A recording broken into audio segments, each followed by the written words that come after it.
Welcome to Beverly Bees Bee School. So this is the first of 7 live lessons we're going to have, as well as a great deal of online content, which is going to be available to people who've registered for the course.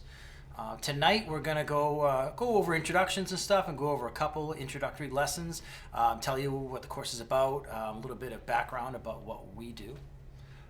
So we are streaming live from our farm in Beverly. We have been beekeepers for about 15 years. My wife started, and she just turned out to be her passion. She got quite a following online, and then she kind of roped me in. And how we got into it's kind of funny. Actually, she had wrote a great blog post about this, but of course, I really wasn't that supportive of it. I mean, I support anything my wife does. I love her, but I thought this beekeeping thing, I wasn't sure about it. I mean, it was a neat thing, but it wasn't for me, you know.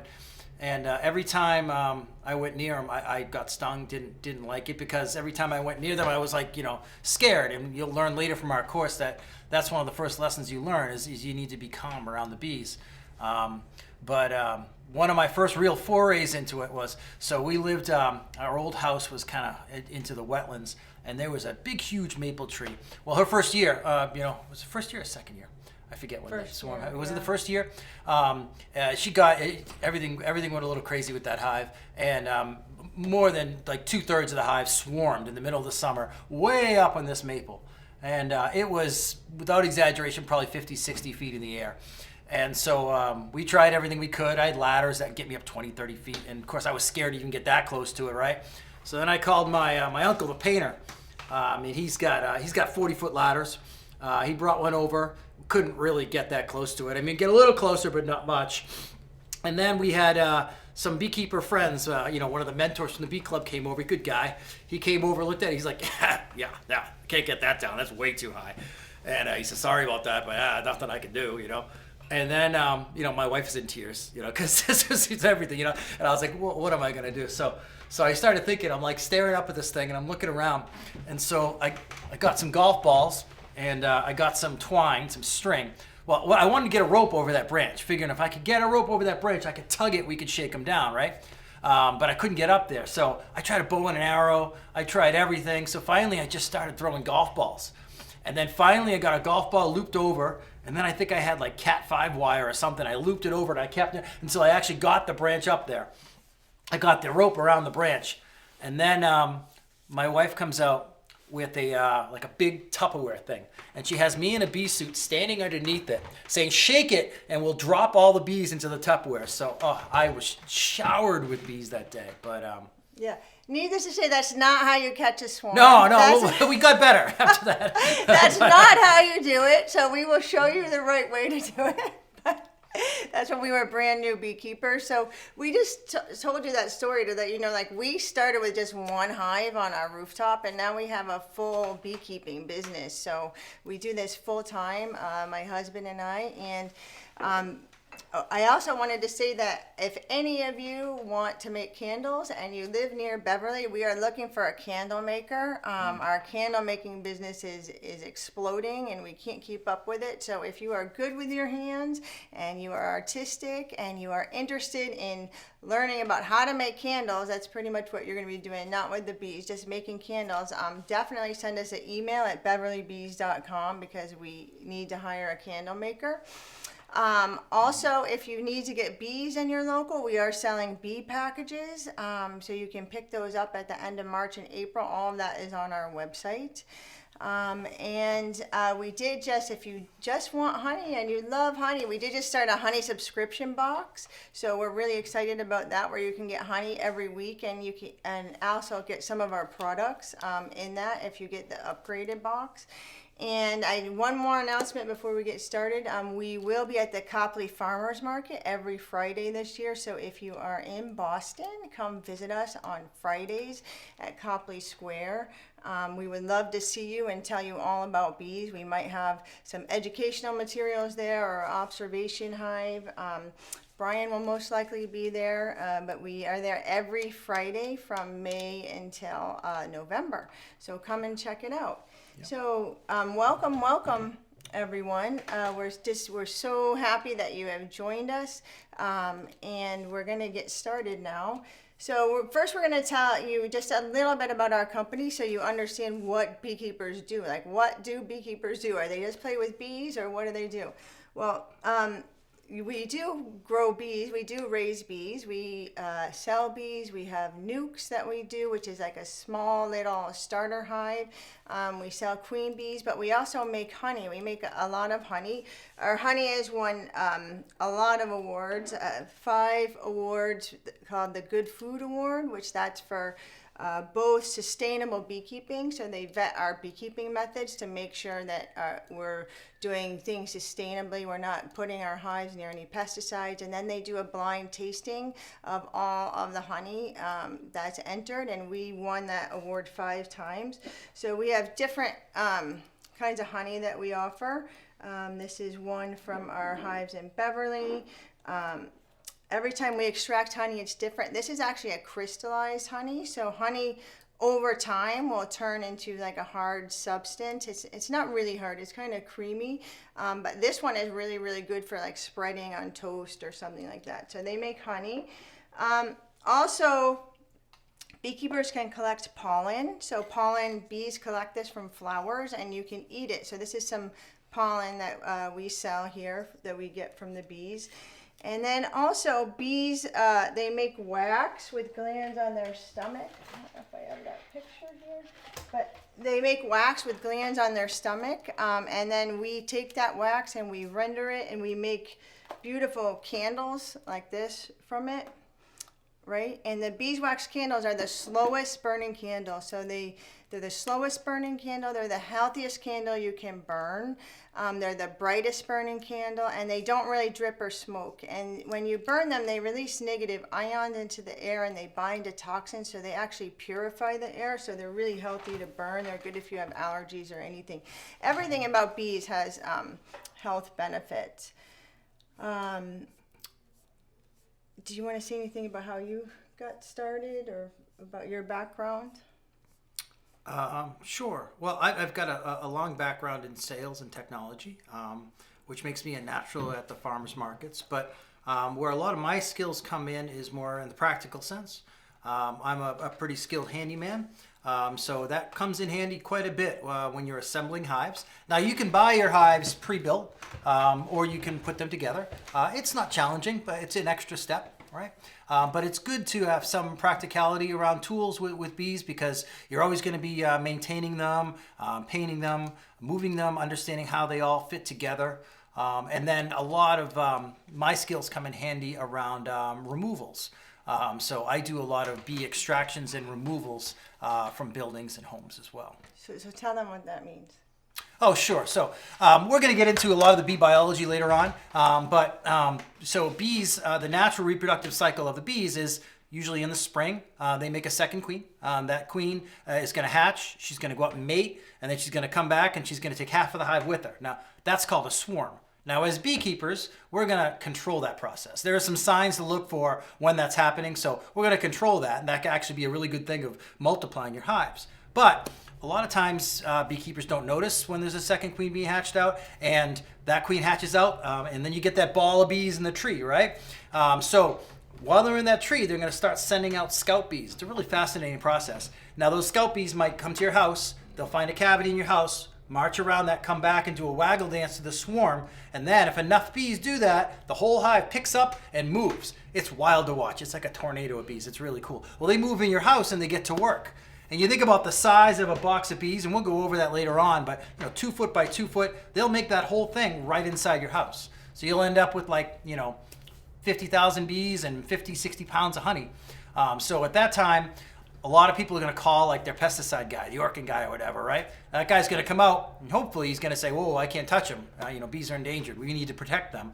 No pesticide company wants to deal with that. None of the reputable ones. Most of the ones around here actually end up calling me. So what I'll do is I'll come out and I'll do an inspection first to figure out how the best way to tackle it is. But ultimately, it's a day-long process. It's expensive. But I have to open up the house, take all the bees out live, they don't want to come out. They're happy in there, right? But usually I'm up on a ladder, I'm covered in honey, but I extract them all, I rebuild the hive as it is in your wall or attic in a portable hive, and then I take it back to our farm, and that's becomes another one of our hives. So it's a pretty good deal because I get paid for the job, but more importantly, we get another hive. I save the bees, which otherwise would have been unwanted and possibly exterminated, and sometimes we even get honey for it too. Yeah, and so then we rehabilitate those hives. We have about 100 hives that we maintain all over Massachusetts. And part of our hives are kept in a host-a-hive program. So we put hives on people's property. We don't pollinate with our bees. We don't send them to commercial farms to pollinate or send them to monocrops. All of them are in backyards or select bee locations or even businesses where we have contracts with people where they don't spray any pesticides to protect the bees because pesticides are really harmful for the bees. So that's where we call that our host-a-hive program. So we have a lot of bees in there. So if you're local and you would like to host a hive, definitely email us at beverlybees.com because now is the time that this is the time of year to set that up we're too. looking for that. We also do a lot of classes, and I'm going to talk a little bit about my background. So I started taking a beekeeping class, sort of just like this, and then I did not even want to keep bees. I just was kind of interested in bees, and then I got one hive on my rooftop, and everything went wrong, and so I ended up learning as much as I could about bees. And a few years later, I became the state bee inspector. So I worked as a state bee inspector for 7 years. And in that process, I saw bees in all kinds of places, commercial bees, all kinds of disease and everything. And I really learned a lot about the health of the bees. So that's what my background is. So between Brian and I, teaching this class, you're going to get a lot of information about bees and get all of your questions answered and asked. So what are the benefits of backyard beekeeping? Well, pollination that's the most important job that bees can do. So flowers need to be pollinated, and a lot of them are bee pollinated, and bees collect pollen and they go from flower to flower and they pollinate those flowers. And without bees, a lot of the flowers would not get pollinated. They're responsible for pollinating approximately like 1/3 of the foods that we eat. They also help the environment. They're really important for our food system and our ecosystem. And keeping bees it's a really fun activity. It's actually, you can't be stressed out when you're going through a beehive because the bees can sense fear, they can sense pheromones, they can sense all of that. So even though the first time you might go in it or the first few times you might be scared, of the bees, after that you get kind of used to it, and it's sort of like this relaxing experience to go through the bees. You have to be really peaceful. You can't do it quickly. You can't do it, harsh. And so you sort of just, it's really peaceful and relaxing, and it's also really educational. So if you have a family, you can teach your kids about bees. They can see the bees doing the waggle dance. That's how they communicate to tell where the flowers are that they're going to go to. They do a little dance in the comb. You can point out the queen. You can see the bees coming and going. You can see how they behave in different seasons and at different temperatures. It's really, really interesting. And another thing that beekeeping teaches you is it really helps you to understand your environment. I mean, prior to beekeeping, I've always been kind of an outdoorsy guy. I knew what a pine tree was. I knew what an oak tree was, But when you're a beekeeper, especially at the scale we are, you need to understand what's flowering and what's not. And, it can look dry, but actually this flower's blooming. Or it can look like flowers are blooming, but actually it's dry. You really need to get an understanding of what's blooming, what's in season at that time, what the bees are doing. All that is going to affect the health of your bees. Yeah. And also honey. Honey is another benefit of bees. We showed you some of our honey earlier, but you get to actually make honey from your own backyard, from the flowers right in your own backyard. And nothing tastes better than honey fresh from the hive and honey that you made yourself from flowers in your own backyard. And your garden is really going to benefit. If you're a gardener, your garden is just going to explode. The fruits and the vegetables, they become a lot bigger. They become a lot healthier when you have bees that pollinate them. And your neighbors. Yeah, and your neighbors. Yeah, because bees streets fly about 3 to 5 miles, so that's pretty far. So now we're going to talk a little bit about what basic tools you need to get started in beekeeping. So the first thing you need is a beehive, and we have this mini beehive here. I'm going to show them that. The actual beehive is much, much bigger, but we're going to show you this little mini beehive. This is called, or this is a model of a Langstroth hive. Yeah, there's a few different beehives that you can get, but this one is the most common beehive. Yeah, raise it up a little higher. So it comes with these boxes. So these boxes are called like hive bodies or supers. It has a bottom board. That's what this is. It has an outer cover. And you take this outer cover off, and then it has this is called the inner cover here. And then inside the beehive, there's frames, usually 10 of them, 8 or 10 of them, that look like this. And then the bees build their comb in here, in this little frame here. They build their comb, they lay their eggs, they raise their babies, they store the honey, and they store the pollen. So it doesn't, it won't look like this once you have bees in it. This will all be filled with beeswax. I'll show you a picture of what that might look like. I don't know if you can see this picture, but here is like a picture of a guy going through a beehive, so you can see all the bees. All the bees are on the frame right there, and the frames are all filled out with wax. They're not actually empty. I think I have another picture here. Over there. So another tool that you need that you could argue is one of the most important tools is the beekeeping suit. So the beekeeping suit protects you from bee stings. Bees are really small. They can get into really, really tiny spaces. So a beekeeping suit is specially designed to have elastic sleeves, elastic waist. It has a veil so that bees can't get in to your face and sting you. I've been stung in the face before. I've been stung in the nose before. It really, really hurts. So you definitely don't want to get stung there. Brian's going to model this suit. I'm not sure this one's going to fit me, but I'm going to try it on anyway, so you guys online can laugh at me. But so one of the important things about this bee suit is you can see, let's see if we can on the camera, it's zippered in. So you see that? Okay, so what you do is, yeah, I think this is like a medium, and I'm an extra large. So let's see what I can do. Yeah, they come in different sizes, so make sure you get the size that fits you. And my bee suit never stays this clean. Yeah. Okay. But you can wash them. They're all cotton. They can be washed. Yeah. And there we go. So this goes over the face like that. And then, I don't even know if I can get this. Yeah, I can get this zipped up.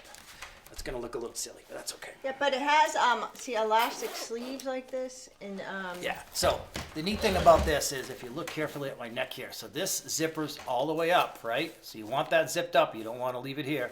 And then these zippers come across like this. And there you go. Now, again, this is a little bit too small for me, but you can see there's no way the bees are getting in there at all. So, you know, if you're just starting beekeeping, my advice is to spring for one of these jackets. We'll go over some of the options as well, but I do a lot of beekeeping. It's my profession, right? So I have a full body suit that goes all the way down to my feet, which is kind of hot, but it just makes a lot of sense for me. But as a new beekeeper, a jacket like this, a well-fitting one, is a good idea. Yeah, even a full bodysuit, if you're really afraid to get stung, you might want that. And then you want to show them how the sleeves, how you pull the sleeves. Oh, so the sleeves, I don't know if this one has it.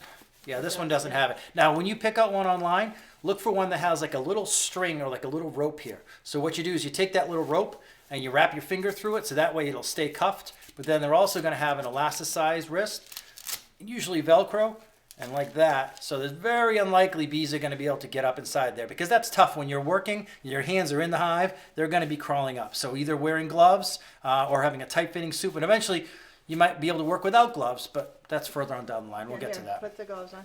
So then you want a good pair of beekeeping gloves.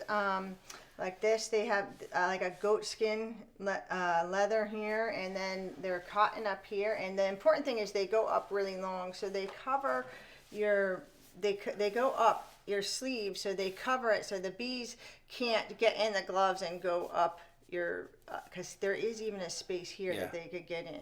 Yeah, so and again, it's make just sure you double get protection. Get your coat, make sure it has that little string. This one doesn't, but it's got a little string that wraps around your index finger. That just helps the coat stay up like this. But Yeah, these gloves are nice. There's all different sizes and forms available, but see how this goes all the way up almost to my elbow there, right? So it's pretty good, pretty unlikely that bees are going to be able to get through that. There are some good ones actually have like a vent material around the cuffs there. That's pretty nice. That keeps your hands from sweating. But nice fitting gloves, nice and soft is a good way to go. Yeah, those are great gloves. You can also use blue nitrile gloves. We use that, but everyone should at least have a pair of gloves like this because you are going to use these gloves at some point, even if you use nitrile gloves most of the time. So the less you have on your hands, okay, the more agile you can be. You don't want to be clumsy operating your bees. So that's kind of the point we're getting at. When you first start, it's a good idea to get gloves like this because we want you to be comfortable. We don't want you to be nervous around the bees. But then as you sort of advance in beekeeping, a lot of beekeepers will forego gloves like this and actually end up either with nothing or with the blue nitrile gloves. I get my blue nitrile gloves at Harbor Freight. If there's a Harbor Freight near you, I have kind of large hands. You can get some that are a little extra thick. They're slightly thicker than the ones like doctors use, and they can go to here. You can get those for like $10-12 a pack of 50. Yep. And you can also, if you don't want to get a beekeeping suit, which we highly recommend, you can also get just a veil to protect your face. So they come in different styles and designs. Here's one we have that's sort of like it's like a round veil, so it goes all around your head here. This is, She's going to make me the model. Yeah. But, and they usually, we lost our string, I think, but they usually have a string to pull it tight. There's a string here. Yeah. There's a string here, and there's one in back, and that way you just kind of cinch it around your waist like that. It's a little fumbly sometimes to get on, and it doesn't have full coverage, right? I mean, this gap here is not going to be nearly as good as what you get from the zipper up jacket. I keep one of these in my truck. Actually, I keep the next one I need is about to show you in my truck at all times, just in case I don't have my suit or it's something real fast. I'm just going to go run out to a hive and check a hive real quick. I might wear something like that instead of putting on the real suit. But if you're getting started in beekeeping, again, I can't emphasize, I would go with the jacket. These are great if you're going to like someone else's hive to do a site visit or something like that. It's nice to have these. Yep. And then there's another type of veil that comes with a hard hat that you can take out and stick back in the veil. These are much more comfortable than the one I just showed. It is a couple of pieces, so you got to worry about that. But these are great, and they also have kind of a wired brim, right? So once you get it situated on your head, again, it's a little fumbly once you get it going, but once you get that secure, it fits on your head nice. It doesn't move. It just seems to fit better, and this net works really well. And again, this is like a wired thing, so it makes a nice stiff brim, so it won't get in your way when you're working. Yeah, and this one has the string, so you can tie it, and usually you tie it and like wrap it around yourself like this, sort of, and then tie it in the back just so it's tight. It has a thing in the front. Yeah, too, so that you can put it through. So here, you want to do it? So then there's a hook in the front so you can put it here. So this just really pulls the veil down just to keep it secure, because without that, it'll just move and the bees could get up in there. So yeah, you see it's pulling down in the back and in the front, so that makes it tight, and you'd probably like cinch it out like this, and that works pretty well. So another thing, when you are working with the bees, you want to make sure you're not wearing any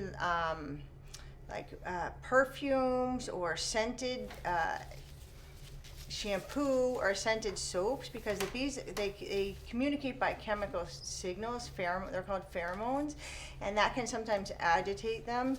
And then in addition to that, you want to make sure that you wear mostly light colors or white, because and definitely do not wear black, because black reminds bees of predators like bears. Bears attack bees. So if you go near the hive and you're wearing those dark colors, it can agitate the hive. Some hives actually don't care about it, but some hives can get really, really agitated by the dark colors. So that's just another Tell them that thing. story about the camera. When you had that black camera and they were all stinging the black camera. Yeah, that was a different thing. Yeah. That was Africanized bees. Yeah, they were.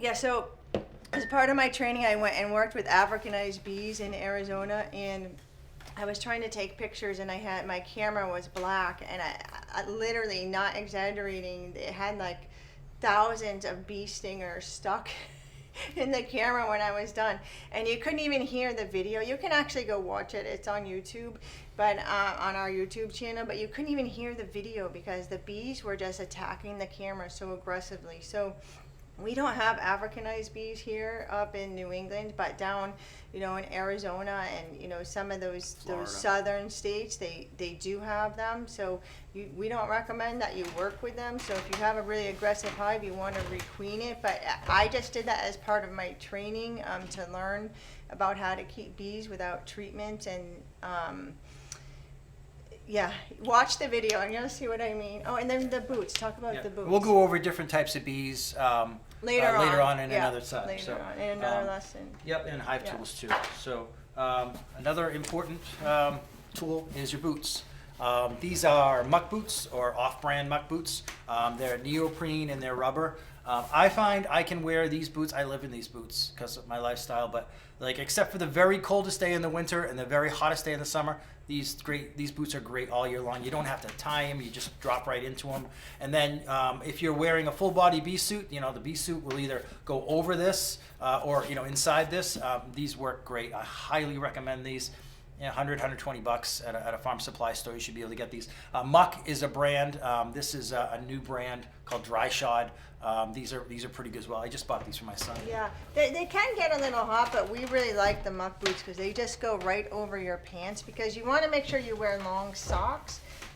And then you tuck your pants into the socks if you don't have a full bee suit. So the socks come up around your pants, and then you put the boots on, because if you don't do that, the bees can actually come in under your pant legs. They'll just come in. Sometimes they fall on the ground and they crawl up. When you're working on the hive, sometimes the bees will drop down and they'll crawl up. And then the poor things get stuck in your leg and you get stung because they're sting stuck. You. They don't want to sting you. They die if they sting you, but if they get scared or feel threatened, they will sting you. So another tool is called the hive tool. So we have two different, there's a lot of different kinds. We have two different ones here that we use. Now, I'm kind of a tool guy. I'll admit, sometimes I just get a pry bar. If I can't find this, I'll grab a pry bar and that will work. But a specialized hive tool is better. Getting started, I recommend getting a J-hook tool like this. This has kind of a sharpened edge here, right? It's not razor sharp, but sharp enough because you need to pry open the boxes and pry between frames, like the hive we showed you earlier, right? And then this little hook is important too, because when you are... Yeah, show them how to do it. Just bear with me one second. Okay, now again, this is not real size. This is like quarter size. But when these frames are going to be filled with wax and propolis, and there's going to be thousands of bees in here, right? So what you can do is you can take this little hook right in between and you can pry it up. And usually what you do is you pry it up a little on one side and then pry it up a little on the other side, and then you'll be able to pull it out. So steadiness and smoothness is everything when working with bees. So that's why I get one with a J-hook. It'll really help you out. And then another tool, my wife found these ones. I'm not sure where you can get these. I call these the fancy Italian ones. That's the giant hive tool. That's my favorite one. Yeah, this one, if you ever needed leverage, boy, you can really get like almost too much leverage on this one. But this is nice. They have a couple different ways to kind of get at the frame. It's got a good sharp edge, and this is just a higher quality stainless steel. It's nice. Why this one is painted, I don't know. That paint just comes off. It looks lousy, but I mean, this works too.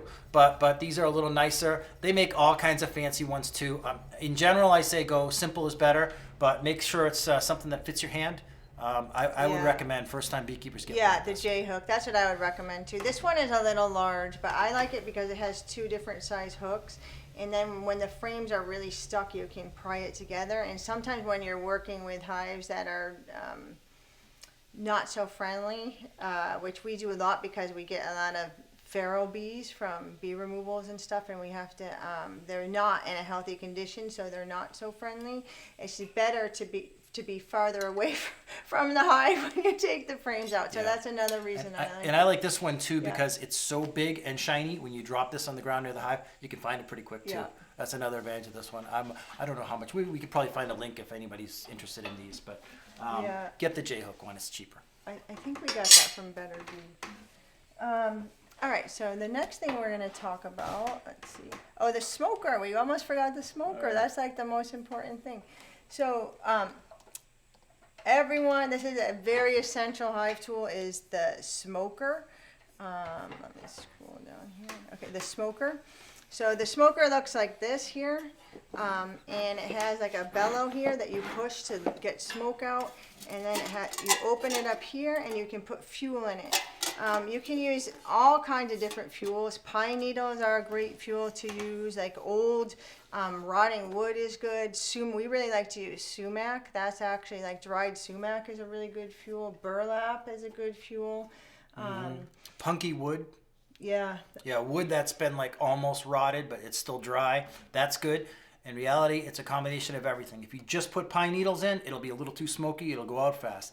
You'll learn to get a little bit of branches, maybe a couple of pine cones, and then some pine needles in there. You kind of figure out your right mix. Sumac's great if you remember to get it, right? But pine needles is what I use, especially because they're all over my woods. But you put the pine needles in. I just want to say a couple of quick things about these.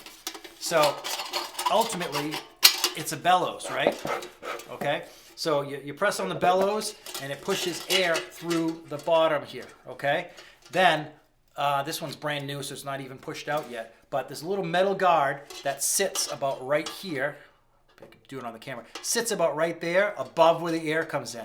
I say all this because eventually, your second or third time using it, you find that it's not working so well. That's because that bottom piece has gotten a little bit gummed out.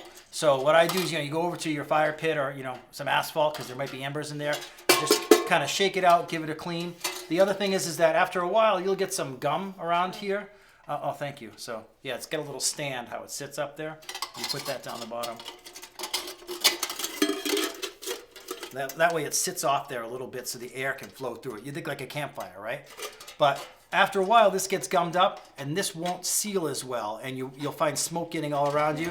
It's a dirty one.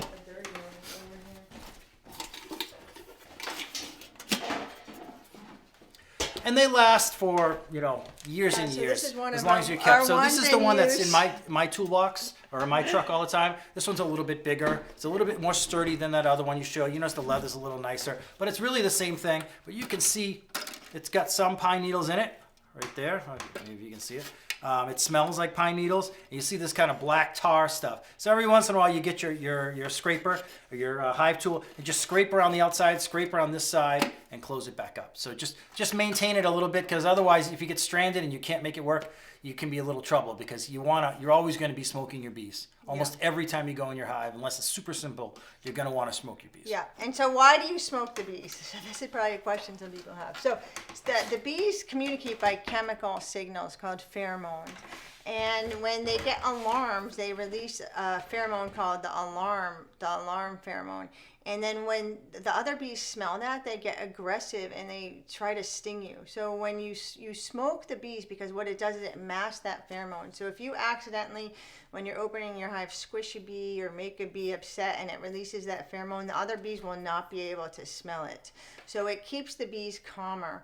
And it's also really important, we're going to go over how to light the smoker and all that later on, but it's also really important that the smoke is cool, that you have cool smoke when you're smoking the bees. So when you light the fire, you want to wait till it cools down, because you can actually burn the bees. They don't like that. No, they don't like that. It makes them very upset. Yeah, you can see a little, that's one disadvantage to pine needles, because the pine needles, you'll see those little embers, like one or two is okay, but if you're trying to rush, which you shouldn't, and you're smoking it, you see your smoke can get too hot. Yeah. And that's not Yeah, a you good definitely thing. don't want to do that. Yep. So you want to make sure the smoke is cool, so you can feel it with your hands coming out of the smoker. And when it's cool in your hands, then it's cool enough for the bees. But the smoke it keeps them calm. And it causes them actually to eat honey, which makes them more docile. So those are the reasons that beekeepers smoke the hive. When they go in. And one thing I didn't realize at first, which I kind of learned over time, is you want to stay on top of it, right? Because if you're not smoking at all and you don't have it ready, you don't have smoke ready to go, and those bees let off that pheromone, it'll sort of like, the hive will get out of control pretty quickly. It'll get grumpy pretty quickly, which isn't a big deal. It just means you have to back away, and we'll cover that later. But if you're smoking it from the outstart and you have a good steady supply of smoke, when you start working through it, you'll have much more success going through the hive. All right, so now we're going to talk about why honeybees are important. So, honeybees, their most important job is pollination. So I said earlier that they pollinate 1/3 of the foods that we eat, which is really incredible to think about. They also produce food and medicine for people. They make bee pollen, which we showed you. They make honey. They make something called propolis, which I actually think I have a picture of over here so I can show you that. Propolis is, they collect it from plant resins, and it's a sticky substance that they put right there on their legs. It's red here. This one's red. It comes in a few different colors, but it's mostly like this color or brown. And they coat their hive with it, and it's like antibacterial, antifungal, antiviral, and it's really good for people. They use it in a lot of medicines. And they also produce royal jelly, which I have a picture of here. So royal jelly, they make this with glands on their heads, and they put this in the cell that they raise the queen in. It's this jelly-like substance, and that's also really good for people. So everything about bees has health benefits for people. We're going to get into that in a later class, but so bees are important for the products that they produce, and they're important for what they pollinate. They also make beeswax. I really want to find that picture. They make beeswax with glands on their stomach. Oh, I know the one you're looking for. Can we grab it? Yeah, I think, I have it right here. So they make this with glands on their stomach, so that each of that is like a little flake of beeswax right here, and then they take their teeth and they push it into this hexagon shape that makes the comb, and then when they don't, they form like a chain. And a lot of times when they're doing that, you start to open you'll see this like chain of bees all together, and what they're doing is they're actually weaving that wax into that beautiful hexagonal pattern. It's really amazing. Yeah, and it makes a comb like this. So this is where they store these. This is like the baby bees here, and then over here is the honey. That's what the honey looks like.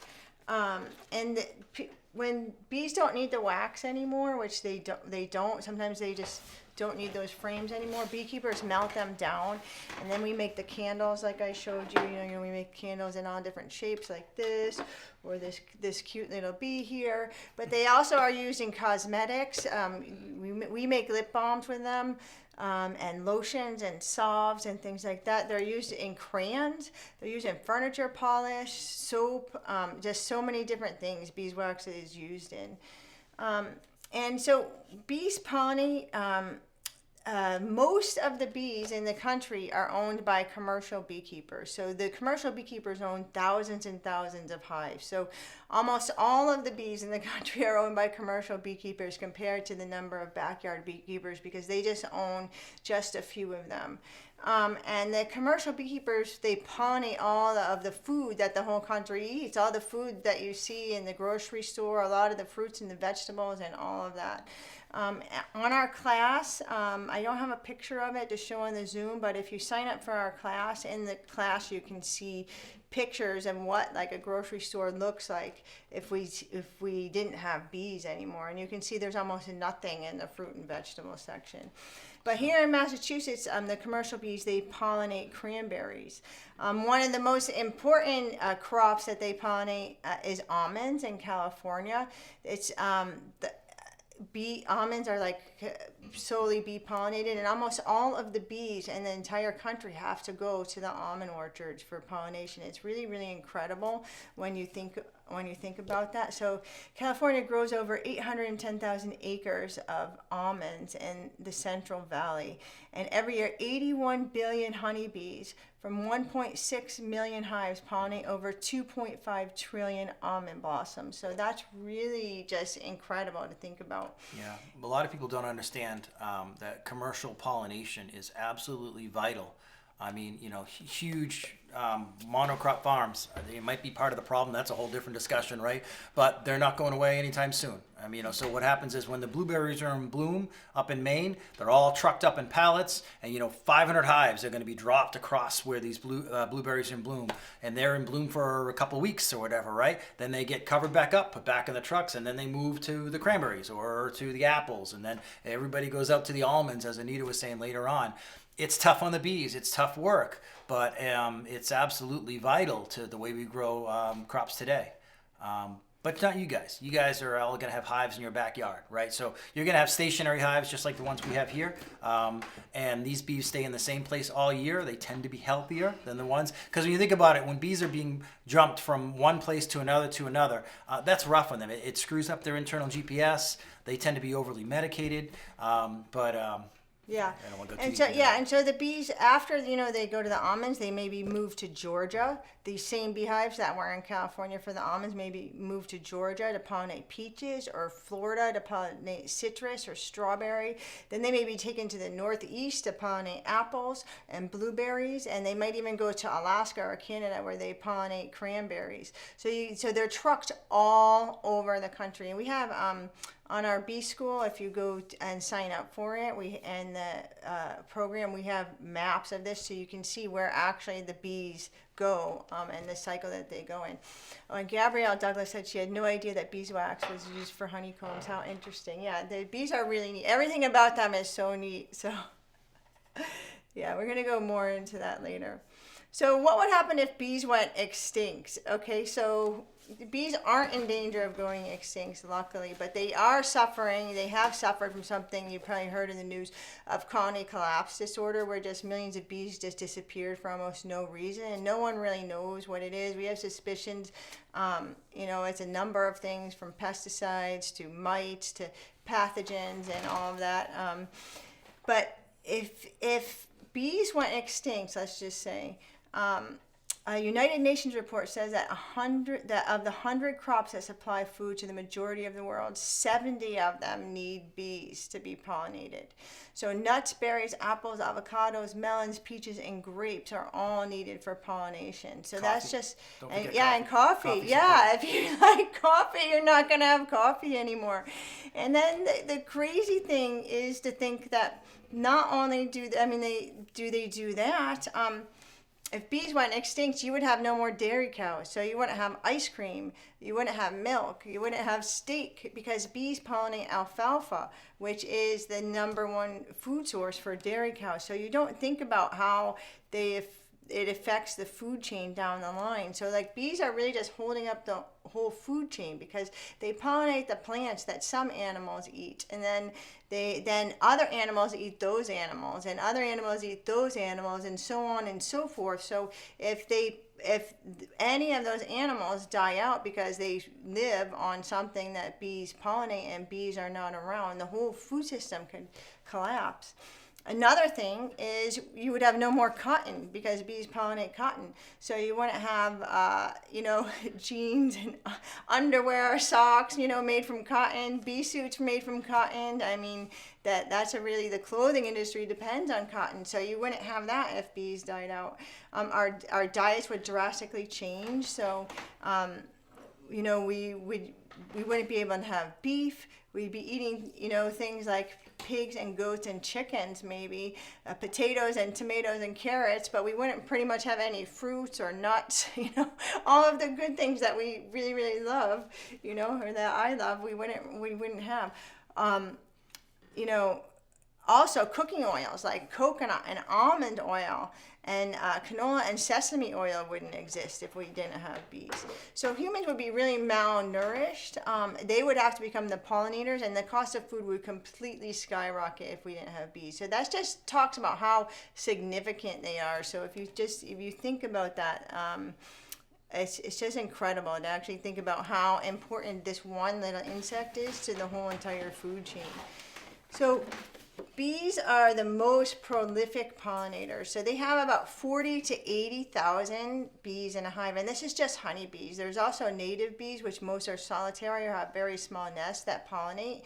And some of them are very good pollinators for certain flowers. But honeybees are like the massive field force of pollination, just because the sheer size of them, 40 to 80,000 bees in a hive.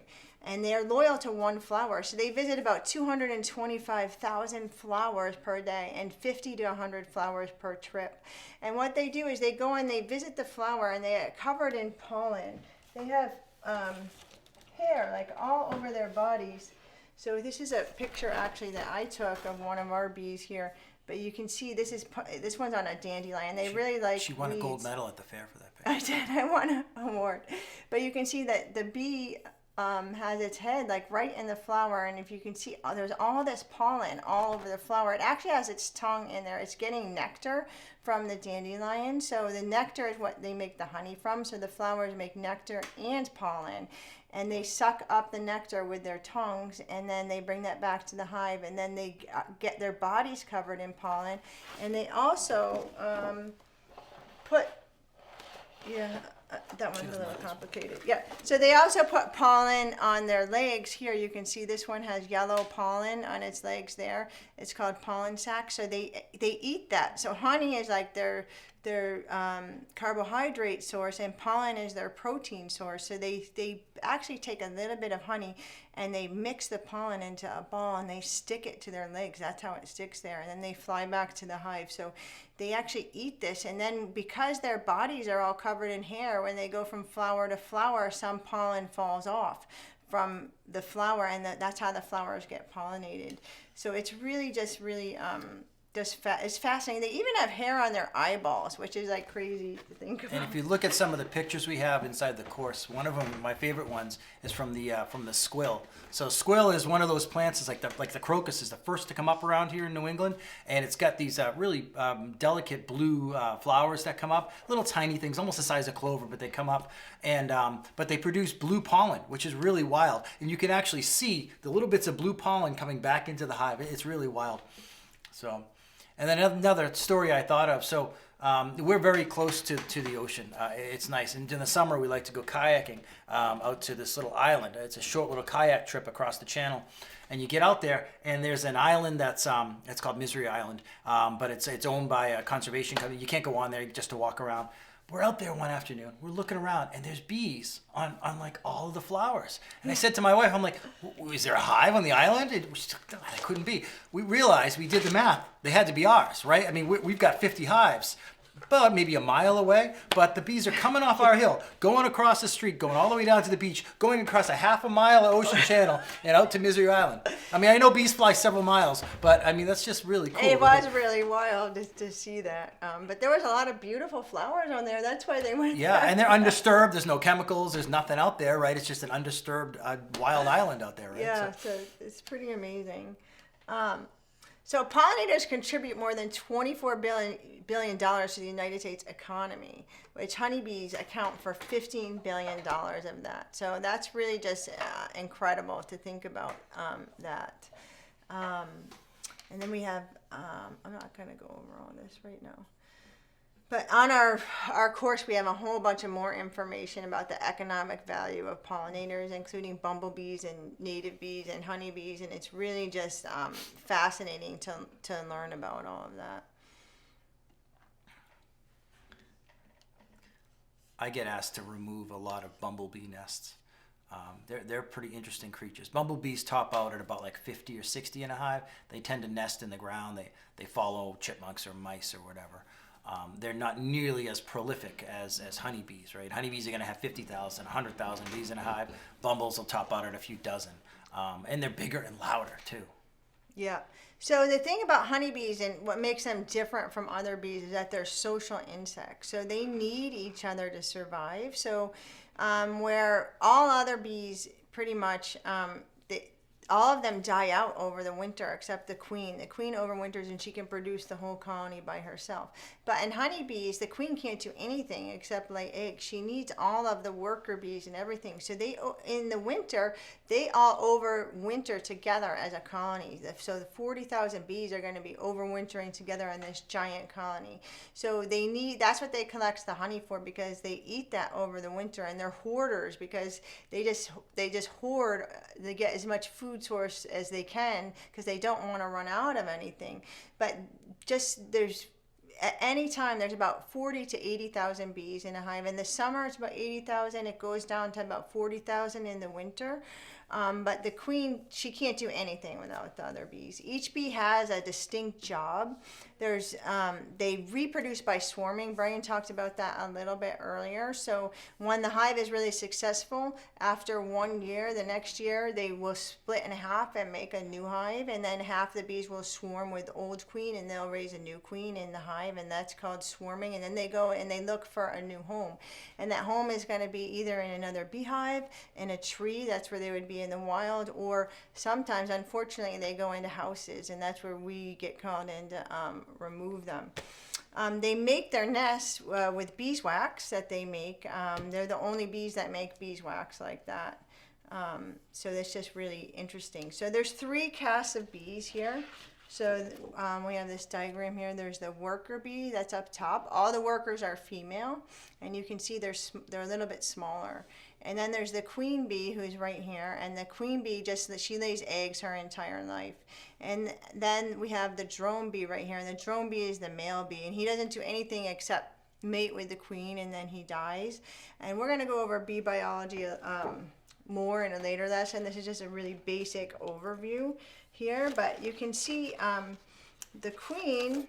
Here's a picture of the queen. She's numbered here in this picture. But you can see all the workers are forming like a circle around her because they take care of her and they raise her. She's like really, really important. So the workers, they only live about 6 weeks, but the queen can live for, a few years if she's healthy. She's really, really important in the hive, and she has like pheromones that she releases that keep the bees calm.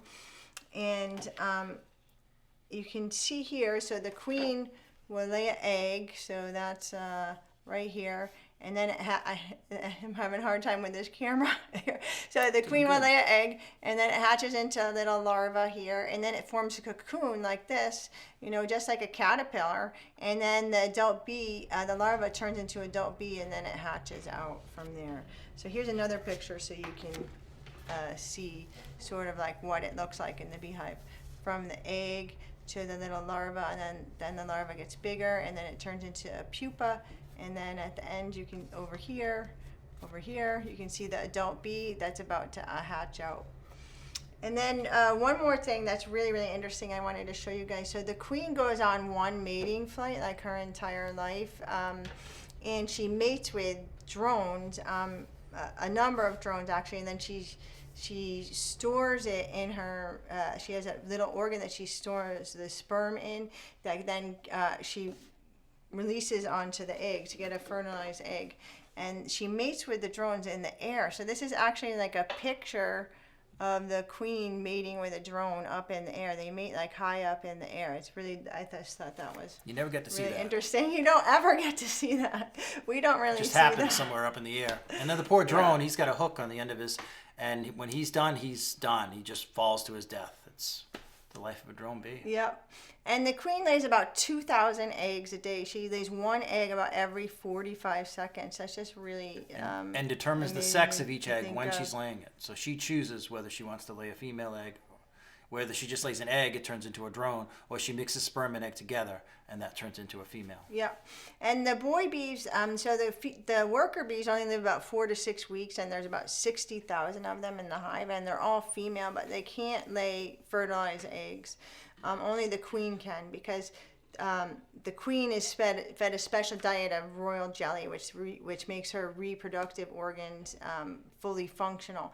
But the worker bee and the queen bee can come from the same egg, except the worker bee has a different diet than the queen bee. The worker bee is fed pollen and only a tiny bit of royal jelly. And then the male bee, he lives about 3 to 5 months. And in the winter, they actually kick the male bees out. They don't want them around, but they have them around in the summer and to mate with the queens, but in the winter, they're not really needed. So we're going to go over more of that in the bee biology lesson, which will be next week. So we hope that you enjoyed this basic tutorial of intros to beekeeping, and if you enjoyed it, please sign up for our class. You can get that on our website at beverlybees.com. It's under Online Bee School. We have a whole course built out and teachable that has a bunch of pictures and a lot of information in there, and then we're going to be doing private Zooms for 7 weeks where you can get all your questions answered. And we have a Facebook group, also a private Facebook group for anyone that joins, so that we can, help them get through their bees through the year. In that group, we can just communicate. So we just really hope that you will join our class. And do you have any final words to say? No, thank you all for watching tonight. And we look forward to working with you soon. Yeah, thank you so much, everyone. Bye.